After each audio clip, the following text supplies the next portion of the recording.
गायक धर्मेंद्र यादव और हमारे साथी लोग की आवाज में राणा रागी म्यूजिक स्टूडियो के तरफ से एक निर्गुण पेश बा। आशा न पूरा उम्मीद हो कि जैसे प्यार दुलार मिलन हो वैसे हमरे निर्गुण के मिली। तो कैसे बा मास्टर?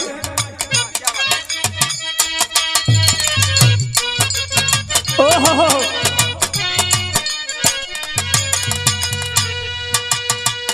उड़ी जब सुगनवायापन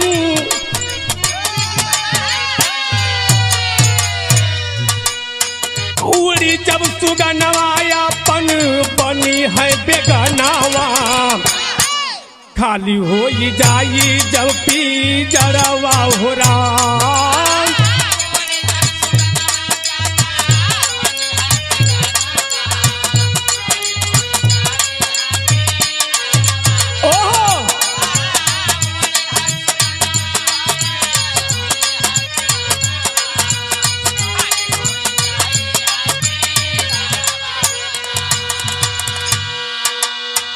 देखो भैया जब भी पिजड़ा शरीर में से उड़ जाई है तो सब ही पे गाना हो जाई है, सब छूट जाई। खाली हाथ आया है तू खाली हाथ जाएगा,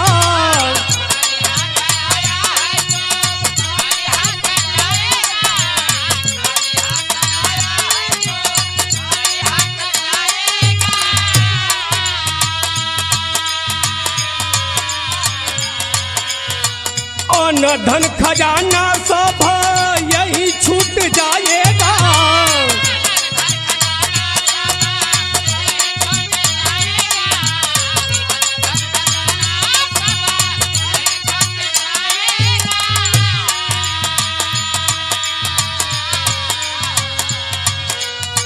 खाली हाथ आया है तू खाली हाथ जाएगा, और न धन खजाना सब यही छूट जाएगा।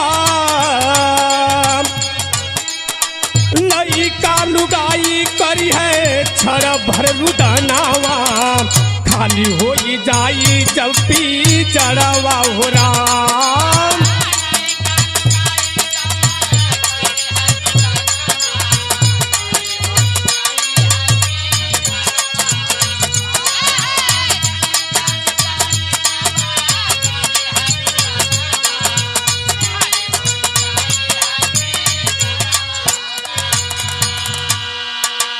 ये तना ना भैया जब माई बाप जियत रही तो पानी मांगत रही देवे ना जाइ, लेकिन मोले के बाद का करी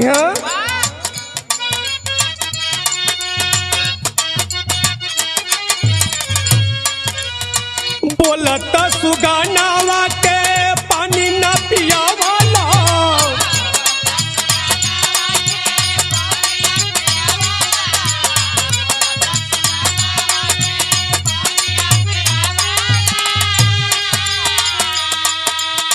मुँहले पर भारी भारी पानी डरकावाला,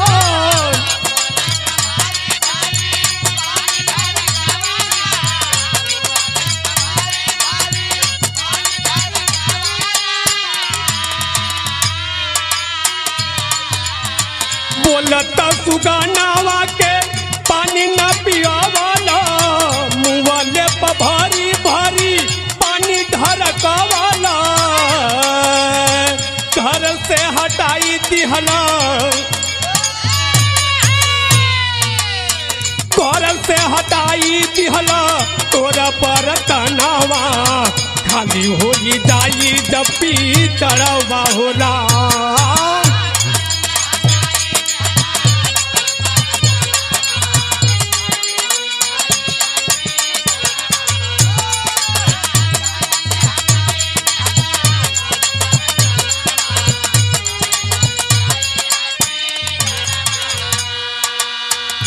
देखो ये भैया जियत माई बाप रही है खाना पानी ना मिली पतोइयो के हम खाना बना के ना दे, लेकिन मोले के बाद 13वें दिन का होला भैया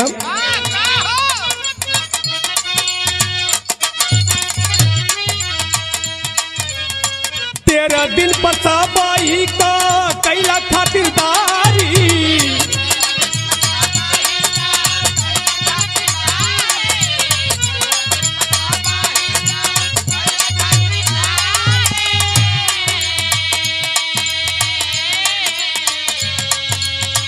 एक दिन सबही पे आई पारा पारी।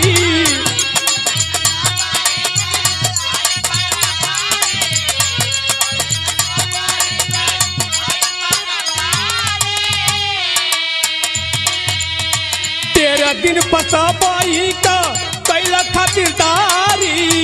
एक दिन सबही पे आई पारा पारी। ब्रह्म भोज हुई है सब, ब्रह्म भोज हुई है सब, करी है भोजनावा। खाली होई जाई जब पी जड़वा हो राम।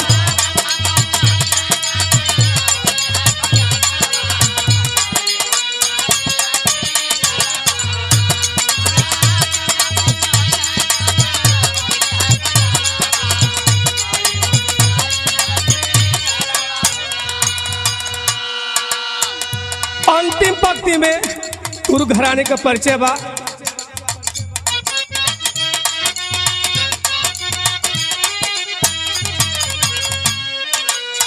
पतु सुख नंदन गैले स्वर्ग के नगरिया।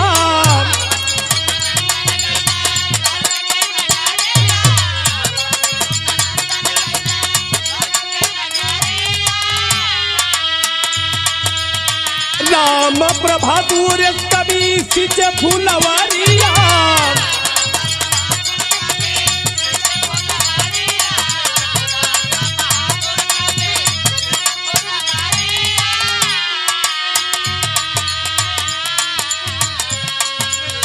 पतु सुख नंदन गैले स्वर्ग के नगरिया।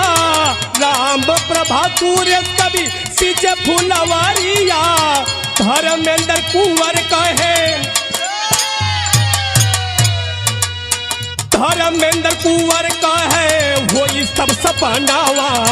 खाली होई जाई जब पी जड़वा हो राम।